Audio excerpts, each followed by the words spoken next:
अस्सलाम वालेकुम, बिस्मिल्लाहिर्रहमानिर्रहीम। प्लीज़ चैनल को ज़रूर सब्सक्राइब कर दीजिएगा। मैं 10 बरस की हो चुकी थी मगर अभी तक दुनिया में मेरा कोई दूसरा बहन भाई नहीं आया था। अम्मी हर लम्हा मुझसे कहती कि अरीबा दुआ करो कि अल्लाह तुम्हें भाई दे दे। मैंने ये दुआ उठते बैठते सोते जागते मांगी थी मगर अभी तक कबूलियत की मोहर नहीं लगी थी। अब अम्मी को किसी ने बताया कि पीर जी के मज़ार पर जाकर जो दुआ की जाए वो ज़रूर कबूल होती है। अम्मी सुबह सवेरे ही पीर जी के मज़ार पर चली गई थी, जबकि मुझे घर में अब्बू के पास छोड़ गई थी। अम्मी 5 घंटे बाद लौटी थी। मैं तो अब्बू ये देखकर हैरान रह गई थी कि अम्मी के साथ तो एक बच्चा भी आ गया था। अब्बू जल्दी से अम्मी के पास गए और बोले, "मंज़ा ये कौन है?" अम्मी बोली, "सरमंद लोग सच ही कहते थे कि पीर जी के मज़ार पे हर दुआ कबूल होती है। देखें ना मेरी भी दुआ कबूल हो गई है।" मैं मज़ार पर खड़ी रो-रो कर बेटे के लिए दुआएँ कर रही थी तो एक औरत मेरे पास आकर बोली, "रोती क्यों हो बहन, इस बच्चे को गोद ले लो, ये वैसे भी बेसहारा है।" मैं तो 3 साल के बच्चे को देखकर खुशी से उछली पड़ी थी। अल्लाह ने तो मुझे पलाया बेटा दे दिया है। मेरी अम्मी की खुशी को नज़रअंदाज करके अब्बू बोले, "मंज़ा जहाँ से ये लड़का लाई हो वहीं छोड़ आओ।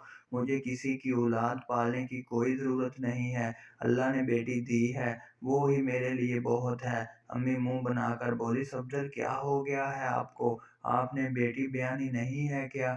बुढ़ापे के सहारे के लिए हमें बेटे की ज़रूरत है।"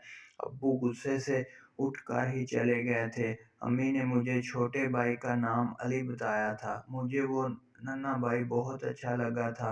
मैं उसके साथ खेलना चाहती थी, मगर वो खेलता ही नहीं था। वो डरा सहमा सा घर के एक कोने में दबकर बैठा था। इतने में हमारे घर एक पड़ोसन आ गई।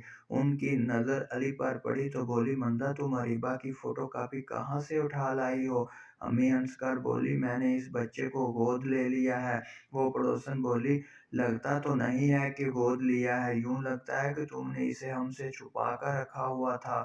ये है तुम्हारा ही बेटा।"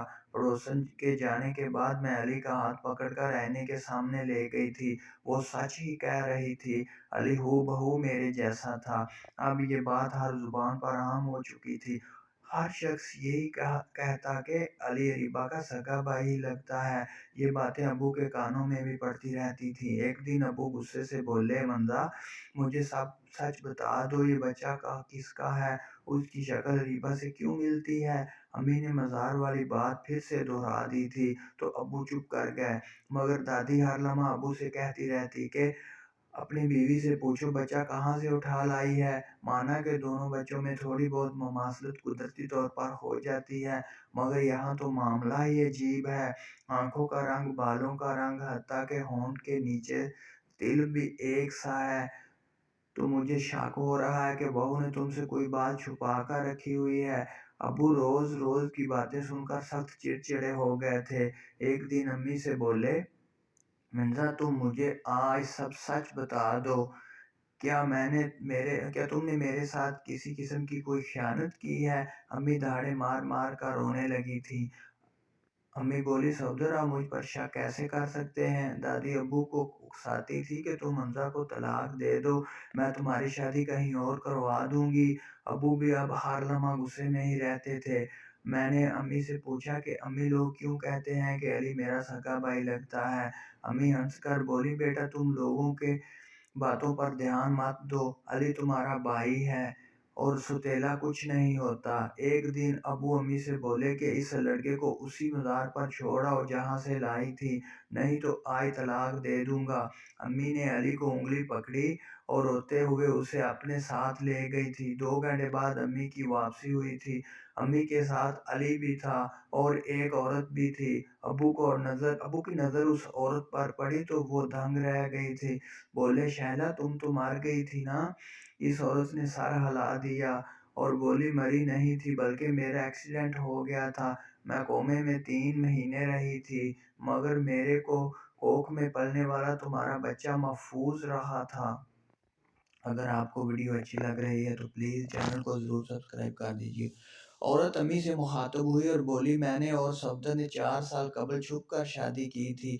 پھر میرا ایکسیڈنٹ ہو گیا، میں کومے میں چلی گئی تو صفدر مجھے بھول گیا، میں نے بڑی مشکل سے اس بچے کی پرورش کی اور پھر منزہ کو دے دیا۔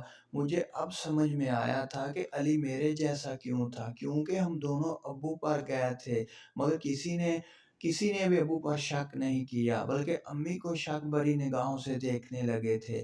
ابو نے امی سے معافی مانگ لی اور ابو کی دوسری بیوی ان سے طلاق لے کر چلی گئی تھی، کیونکہ وہ دوسری شادی کرنا چاہتی تھی، جبکہ میری دادی جھکی جھکی نظروں سے امی کو دیکھتی رہ گئی تھی۔ امی نے دل بڑا کر کے ابو کو معاف کر دیا اور اپنا گھر بچا لیا۔